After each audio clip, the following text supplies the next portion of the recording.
જ્યારે પણ અમદાવાદ શહેરમાં વરસાદ પડે એ માત્ર 1 ઇંચ વરસાદ હોય કે 5 ઇંચ વરસાદ હોય, પરંતુ એ વરસાદના પગલે રસ્તાઓના ધોવાણ થાય, ખાડા પડે, ભૂવા પડે. હવે આ ભૂવા અને ખાડામાં હવે લોકો પણ પડી રહ્યા છે.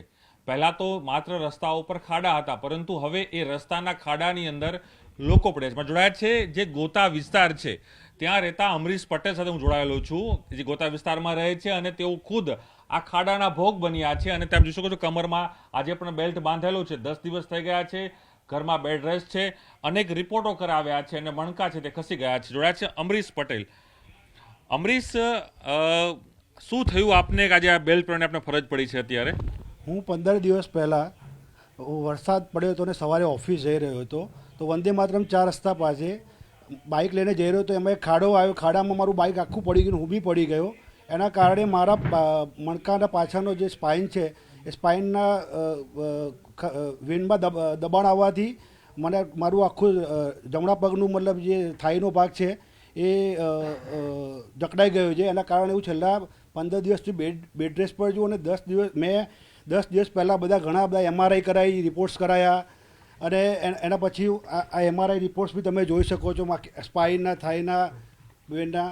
અને એના કારણે મને છેલ્લા 10 દિવસથી હું ફિઝિયોથેરાપી કન્ટિન્યુઅસલી લઈ રહ્યો છું, પણ હજી પણ રાહત નથી.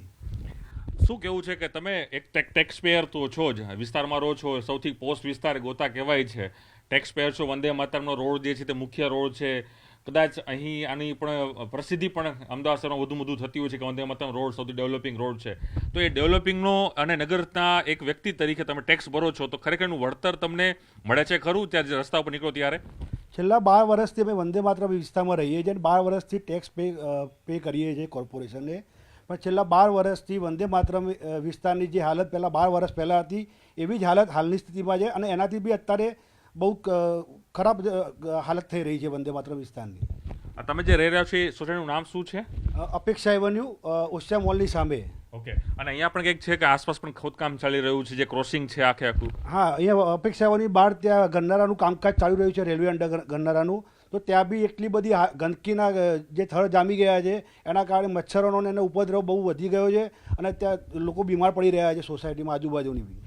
એક ટેક્સ પેયર તરીકે તમારે શું કહેવું છે? મહાનગરપાલિકાને જે અધિકારીઓને આપણે કોઈ રજૂઆત કરીએ છીએ આને લઈને કે ભાઈ આ પ્રકારના ખાડા પડી રહ્યા છે, ચાલકોની પરેશાની મને થઈ રહી છે? ભાઈ, હું તમને જણાવું કે મેં કોર્પોરેશનના જે આપણે કમિશનર સાહેબ છે એમને બી 2-3 દિવસ પહેલાં એમને મેં પર્સનલ મેસેજ કરેલો છે, એમને વિડીયો બી મોકલાયા હતા અમારી બહારની હાલતના, પણ હજુ સુધી કોઈનું નિરાકરણ આવ્યું નથી. અને મહાનગરપાલિકાનો અર્થ છે કે નગર એટલે નળ, ગટર અને રોડ એની સુવિધા પૂરી પાડતી હોય છે, પણ છેલ્લા 12 વર્ષથી આ એરિયામાં કોઈ પણ એવી સુવિધા પૂરી પડી રહી નથી. અને જનતાનો રોષ બહુ એક એક્સ્ટ્રીમ જે છેલ્લા લેવલ છે ત્યાં સુધી ગયેલો છે. પરંતુ એ કહી શકાય કે અમદાવાદ શહેરને તો સ્માર્ટ સિટીનું બિરુદ મળ્યું છે, વર્લ્ડ હેરિટેજ સિટી છે. ખરેખર ખાડા સિટી જાહેર કરી દેવું જોઈએ. ચોક્કસથી પ્રણવભાઈ, કે આ અમદાવાદ શહેરમાં તમે વંદે માતરમ નહીં, તમે કોઈ બી વિસ્તારમાં જાઓ, તમે ચાંદલોડિયા જાઓ, તમે કોઈ નિકોલ જાઓ કે તમે વસ્ત્રા જાઓ, દરેક જગ્યાએ અમદાવાદ શહેરની આ હાલત છે. ચોક્કસ. હું આપણે દ્રશ્યો અમરીશ, આપણા દ્રશ્યો બતાવો કે જે આપ બેઠા છો, જે 100% બેડ રેસ્ટ થયા છે છેલ્લા 10 થી 15 દિવસથી. જોઈ શકો છો અલગ અલગ એમઆરઆઈ છે તેઓ કર્યા છે, અને તેઓ હાલ ફિઝિયો થેરાપી લેવી પડે તે પ્રકારની ફરજ છે, કારણ કે કમરથી જે નીચેનો ભાગ છે એ નીચેના ભાગમાં તેઓને જે દુખાવો થયો, અને જે મણકો છે, મણકાનો 3જા અને 4થા નંબરનો મણકો છે તેમાં ડેમેજ થયું છે. ડેમેજ થયું છે મારો L3, L4 અને L5, S1માં બહુ જગ્યા થઈ ગઈ છે, એના એ ડેમેજ થયું છે. એના કારણે એની વેન બી દબાય છે, તો એના કારણે મને આ જે દુખાવો છે કન્ટિન્યુઅસલી થઈ રહ્યો છે.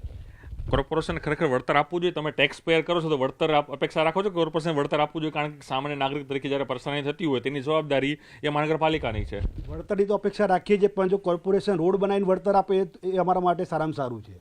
ચોક્કસ. આ એક નાગરિક છે, તેઓનો શબ્દ પણ મહત્વનો છે. અમે જે ટેક્સ ભરીએ છીએ એ ટેક્સનું વળતર કદાચ યોગ્ય રીતે મહાનગરપાલિકા આપે અને રસ્તાઓ સારા કરે, એ જ એનું વળતર છે.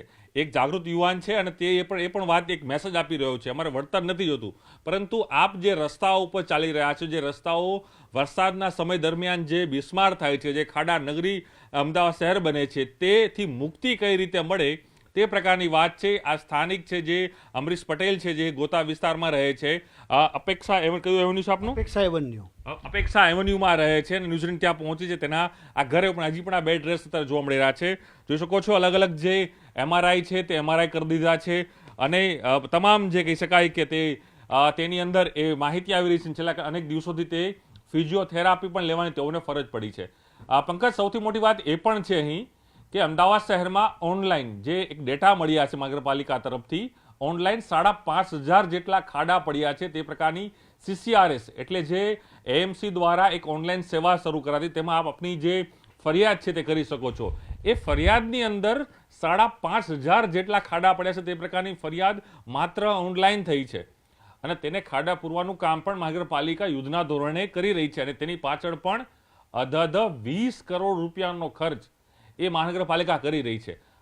રોડ રસ્તા બને છે, તેના ઉપર ખાડા પડે છે, ખાડા ઉપર ફરી થીગડા લગાવવામાં છે, તેનો પણ બજેટ, તેનું પણ જોગવાઈ, તેના પણ કરોડો રૂપિયા. પહેલા જે રસ્તા છે તે બને છે, તેમાં કરોડો રૂપિયાના ટેન્ડર મંજૂર થાય છે. ત્યારબાદ રસ્તામાં વરસાદ પડે, વરસાદના કારણે ખાડા પડે, એટલે ખાડા પૂરવા માટે ફરી એક ટેન્ડર થાય અને ફરી પૈસા છે તે આપવામાં આવે છે. એટલે આ એક માત્ર અમરીશ પટેલની વાત નથી. આ તો કદાચ જે કે જાગૃત નાગરિક છે તેના કારણે ન્યૂઝીલેન્ડનો સંપર્ક કર્યો, ન્યૂઝીલેન્ડ ટીમ અહીં પહોંચે છે અને તેની વેદના છે તે આપણા માધ્યમથી આપણે જે સત્તાધીશો છે, અધિકારીઓને આપણે બતાવવાનો પ્રયાસ કરી રહ્યા છીએ. અને આવા તો અનેક એવા કિસ્સા હશે અમદાવાદ શહેરની અંદર કદાચ તે મીડિયા સમક્ષ હજી આવ્યા પણ નથી, પરંતુ એ લોકોને આ પ્રકારની સ્થિતિ હશે, પોતાનું વાહન છે તે બગડ્યું હશે. અને આપણે એ પણ વિઝ્યુઅલમાં જોયું હશે કે જ્યારે વરસાદ પછી ન્યૂઝીલેન્ડ ગ્રાઉન્ડ રિપોર્ટ બતાવે છે, તેમાં એ સ્પષ્ટ દેખાય છે કે કેટલી વાહનો છે તે પાણીમાં ગરકા હોય છે, કેટલાક જે બાઇક ચાલકો છે તે ત્યાં પડતા હોય છે, પણ ત્યાંથી નીકળી જતા હોય છે. એટલે કેટલું વાહનને નુકસાન થાય છે, વ્યક્તિને નુકસાન થાય છે અને પરેશાની, એ સૌથી મોટો સવાલ છે. એટલે ચોક્કસ એ માની શકાય કે આ કમરતોડ ખાડાથી અમદાવાદીઓ અને અમદાવાદનું જે ટેગ છે સ્માર્ટ સિટી, આ સ્માર્ટ સિટી ક્યારે મુક્ત થાય છે તે હવે જોવાનું રહે છે. પરંતુ આવા અનેક જાગૃત નાગરિકો હજુ પણ બહાર આવવાની જરૂર છે અને પોતાની વાત છે તે મીડિયા સમક્ષ કરવાની જરૂર છે. નોકરી કરવા માટે જતા હશો તમારી બાઇક લઈને, તમારા વાહન સાથે, તમારા પરિવાર સાથે, કેવો અનુભવ થાય છે? ક્યાંક રસ્તામાં ખાડા પડ્યા, સમારકામના કઈ દ્રશ્યો તમે જોયા છે, સમારકામ થતા હોય, ખાડાનો અનુભવ આપને કેવો લાગી રહ્યો છે અમદાવાદમાં? આપ કેટલા વર્ષથી અમદાવાદમાં છો? હું છેલ્લા 2008થી અમદાવાદમાં રહું છું. મારે 17 વર્ષ અમદાવાદમાં થયા અને 2012થી હું વંદે માતરમ વિસ્તારમાં રહું છું. તમે ખાડાની જો વાત કરો તો જો કોઈ બી અધિકારી કે કોઈ મુખ્યમંત્રી સાહેબ કોઈ આવવાનું હોય તો રાતોરાત ખાડા બધા પૂરાઈ જાય છે, પણ આમ જનતા માટે એની કોઈ સુવિધા નથી. અને ઓફિસ જવાની વાત કરો, છેલ્લા 15 દિવસથી બેડ રેસ્ટ છે. એ તો મારી કંપનીના જે અમારા કામ જે છે એના કારણે હું ઘરેથી વર્ક ફ્રોમ હોમ કામ કરી શકું છું. પણ અત્યારે મારા જેવા ઘણા યુવાનો હશે જે બિચારા બેડ રેસ્ટ હશે ને એમને ઘરે બેસી રહેતા હશે, 15 દિવસ જાય એટલે 15 દિવસ તો નોકરી કરતા માણસને પગાર ના આવે તો એને ઘર ચલાવવામાં બી ઘણી બધી મુશ્કેલી પડતી હોય છે. પણ આપણે પરિવાર સાથે જ્યારે નીકળતા હોય, ભાભી સાથે નીકળ્યા હોય રસ્તા ઉપર બાઇક લઈને કે વાહન લઈને, કેવો અનુભવ થાય અમદાવાદનો વરસાદ બાદ? એ તો એકદમ કડવો અનુભવ થાય છે. ગમે ત્યારે ખાડો આવે, છોકરાઓ અને વાઈફને લઈને જતા હોય તો જો એક્ટિવા યા તો બાઇક ખાડામાં પડે તો બધા સાથે ખાડામાં પડીએ તો બી બધાને કોઈને ફ્રેક્ચરની પ્રોબ્લેમ થાય તો દવાખાનાના ખર્ચા તો આવે અલગ અને બીજા હેરાન થવું પડે એ બી અલગ. ગઈકાલે જ અમદાવાદ મહાનગરપાલિકાની રોડ બિલ્ડિંગ કમિટીની બેઠક મળી હતી. એ બેઠકમાં ચર્ચા એ થઈ હતી કે અમદાવાદ શહેરમાં જે રસ્તાઓ છે તેમાં કઈ રીતે કામગીરી કરવામાં આવી છે. અધિકારીઓ પાસે એ રિપોર્ટ છે તે જે ચેરમેન છે રોડ બિલ્ડિંગ કમિટીના ચેરમેન જયેશ પટેલ તેઓએ લીધો હતો, પરંતુ એની અંદર એ પણ માહિતી નથી ચેરમેન પાસે કે અમદાવાદ શહેરમાં કેટલા ખાડા પડ્યા છે, કેટલા ખાડાનું રિપેરિંગ કરવામાં આવ્યું છે. એ પણ જ્યારે મીડિયા તેને પ્રેશર કરે છે કે આપ માહિતી આપો કે ભાઈ કેટલા તમે ખાડા રિપેર કર્યા છે, કયા કયા વિસ્તારમાં છે, ત્યારે તેઓ જ્યારે માહિતી આપે છે તેમાં પણ તેઓ કદાચ ક્યાંક કંજુસાઈ કરતા હોય તેવું લાગી રહ્યું હતું. કદાચ તે આંકડા એની પાસે પૂરતા ન હોય તે પ્રકારની સ્થિતિ હતી અને એ પણ એમને ખ્યાલ નહોતો કે અમદાવાદ શહેરમાં કેટલા ખાડા પડ્યા છે, કેટલા રિપેર કરવામાં આવ્યા છે અને શું અપડેટ ચાલી રહ્યું છે.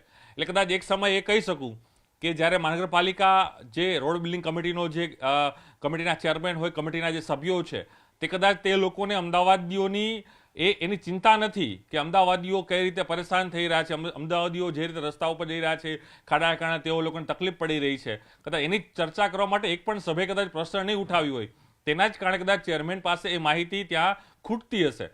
પરંતુ ચોક્કસ મહાનગરપાલિકા રિવ્યુ બેઠક કરતી હોય છે, પરંતુ કદાચ એ રિવ્યુ બેઠકમાં જે આંકડા બતાવવામાં આવતા હોય છે એ માત્ર કદાચ ક્યાંક કાગળ ઉપર હશે અથવા પછી ફિલ્ડ ઉપર જે કામ થતું હોવું જોઈએ એ ફિલ્ડ ઉપર કામ ન થયું હોય તે પ્રકારનું પણ લાગી રહ્યું છે. પરંતુ એ પણ મહાનગરપાલિકા અહીં દાવો કરી રહી છે કે અમે અત્યાર સુધીમાં 4,500 જેટલા જે ખાડાઓ છે તેમાં જેટ પેચથી અમે તેને કામ કરી રહ્યા છે એ પ્રકારનો દાવો છે, એ પણ વાસ્તવિકતા છે કે કામ થઈ રહ્યા છે.